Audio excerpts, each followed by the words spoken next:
So, do you like movies? Yes. Good. You like coming to the Draft House, the Alamo Draft House, and watching movies? I do. Good.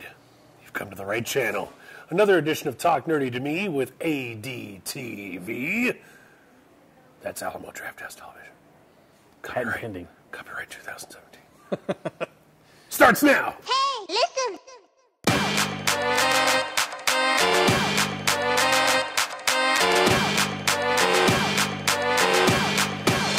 Get nerdy with me. Tell me what game that you get on. Is it card or read? What kind of class do you play, girl? In an RPG? Cause I know what them elf girls need. From WoW to Emmy. So here we are, Troy, in the back of the Alamo Draft House restaurant here. And we saw a certain film.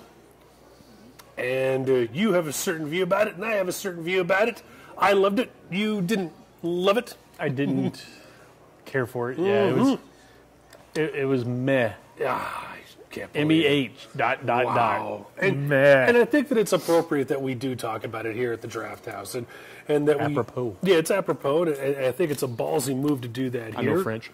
Right, and I think it's a very ballsy move to actually come to a theater where you're supposed to come and spend money and pay and watch movies. I say you should come and watch this. I say it's imperative and paramount that you do come and watch this, but you may have a different point of view. We are talking about Blade Runner 2049. Harrison Ford, Ryan Gosling, Edward James Olmos. and a little cameo. Little cameo. Make the sheep. Yeah. Made the sheep. So this is the topic of discussion. I was watching so many articles, Movie Web and Uprocks. They were talking about how the film has bombed here at the box office. As of this recording, we're filming this on Monday, so this is after the opening weekend for Blade Runner. And it's funny now, and I think it's incredible how movies in general can track. They can track to see how much money a film can make with pre-sales. They're able to project. Yep. And pretty accurately. Yeah, and they were expecting more of a return, and they did not get that much of a return here. So it was still the highest grossing movie of the weekend. Right. By threefold. It was filmed on a $135-150 million budget, and I think it made, 35 million on the opening weekend. And here's my take on it. What do you expect about a movie that is a sequel to a cult classic? I almost want to say that they did this on purpose, that they kind of expected the movie to end up the way it's been ending up right now. I loved it. I thought it was an incredible sequel. It's a mammoth of a film, almost clocked in at 3 hours. It's a thinker of a sci-fi. It's not like Star Wars. It's not like a lot of the fast food Michael Bay popcorn explosion films that you're going to get nowadays. For me, it was a great slow burn that was beautiful, that made you think, that I thought lived up to the original, was as good, if not better, than the first Blade Runner, depending on which version you've seen. The 4 or 5 different versions are out there, and your thoughts on that? Okay, here's the thing. Mm-hmm.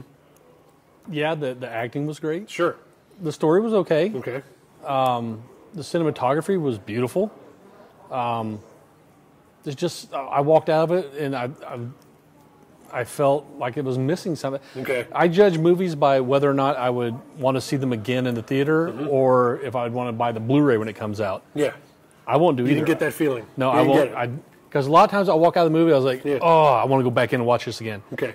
Didn't get that. And then I was like, well, maybe I'll buy the Blu-ray when it comes out. Right. I'm not even looking forward to the Blu-ray. Okay, I can understand where you're coming from. I can completely understand where you're coming from, because back to what I love so much about the movie is that it had the heart of the original. And the original, a lot of people felt the same way you're feeling right now. That they felt like it was too long. They felt it was drawn out. Some people, when they saw the original, they were like, oh, I've never seen it all the way through. I always fall asleep. Yeah, this sequel, again, it has the heart of the film. it's a slow burn. This film is, in my opinion, I felt like it's geared towards people that are in their late 30s, 40s that have seen the movie already, and a lot of the people, a lot of the younger crowds, I feel that they feel that if they haven't seen the first one, they may need to see the second one, and that may drive them away, which I believe is kind of true. I think you have to see the first one. It helps. It definitely does. And it was 3 hours long, but it was it didn't seem like it was 3 hours. Yeah. And I talking about the younger kids, maybe there wasn't a lot of flash and bang, so maybe that's why we lost the younger crowd. There wasn't a whole lot of the stylized stuff like you got in Kingsman or Transformers. Maybe they lost the younger crowd there. It also could be the fact that people are a little exhausted because you already had the release of It. You had the release of Kingsman, all rated R films, by the way. And then you have Blade Runner 2049. Timing can destroy it. Also rated R film, which, by the way, this is a sci-fi film that is not family friendly. This is not a family friendly film, too. People are going in, I'm going to take my kids. And I don't think you should. I don't think you should. There are definitely adult scenes. themes. There are, yes. The whole thing, it was an adult theme. Not, pornographic adult theme, but... like a heavy metal type adult. That's a good way to put it. So, it is a film that demands your attention. I will say this. Go to the bathroom before you before you watch it. Or take an empty cup in. Not here at the Draft House. Don't do that. Can you imagine that? Some dude's got to come in and clean the theater. Trucker bombs. Oh, I haven't heard that term in a long time. Yeah. I could have gone the rest of my life without visualizing that. No, it was great. There were anyway. There were great actors in it. My I don't like Jared Leto, but he did well. I honestly thought that he was going to destroy the film. I thought he was going to be, way over the top, and I felt he fit the film perfectly as the big bad. And you know who they originally wanted for that role? Who? David Bowie, and he died. Oh, that's what. So we could have had David Bowie. So we had David Bowie light. So we had 30 Seconds to Mars guy as the bad. That would have been Dallas Buyers Club. that would have been even more epic. And I feel that's what the movie is. And again, I can see where you're coming from. I can see why you think that way, and I'm not mad at you. I'm not mad at you. You want to know who I was most impressed with in that movie? Ryan Gosling? You probably know. Who? No, I don't like Ryan Gosling. He sets the bar too high for other guys. Who? Dave Bautista. Oh, for Dave a guy Bautista. Who started out acting in Guardians of the Galaxy was his first one. Yeah, a lot of other direct-to-DVD films he was into, but he set the tone for that film, man. He really did, and he actually made me feel emotional. His part, I was wow. You're gonna walk in and you're gonna see him right away, and he's playing a character that is not in his. It's not in his wheelhouse, really. It's almost out of his comfort zone, and he played it very well. And the events of what happens with his character going into the movie really set the tone. His character was pretty central. Yeah. It had a big part. And they go back to his character at certain times in the film. He has certain dialogue that it sticks with you. Yeah, again, you have to pay attention to this film because there's certain bits of dialogue, there's certain bits of action. I will say this about Bautista. It's going to be a little bold, but this is what we do. I feel that he's the best former pro wrestler actor. He's better than Hulk Hogan's Mr. Nanny.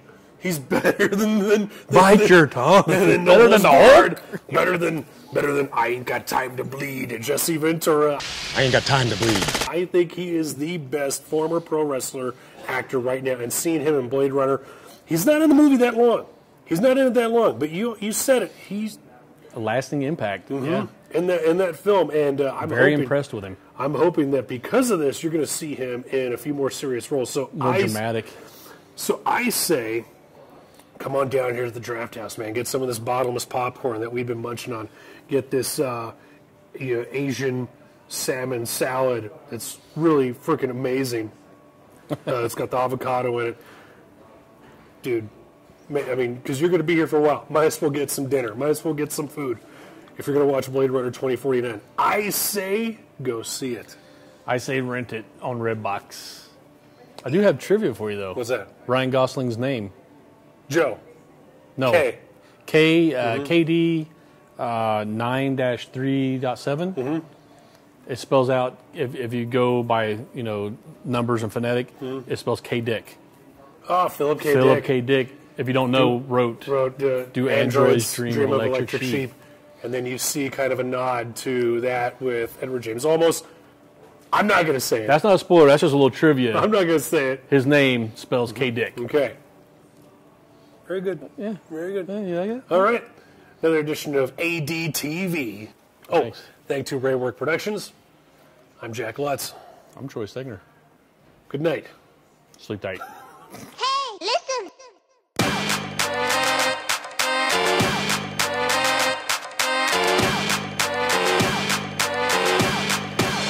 Get nerdy with me. Tell me what game that you get on. Is it card or read? What kind of class do you play, girl? In an RPG? 'Cause I know what them elf girls need. From WoW to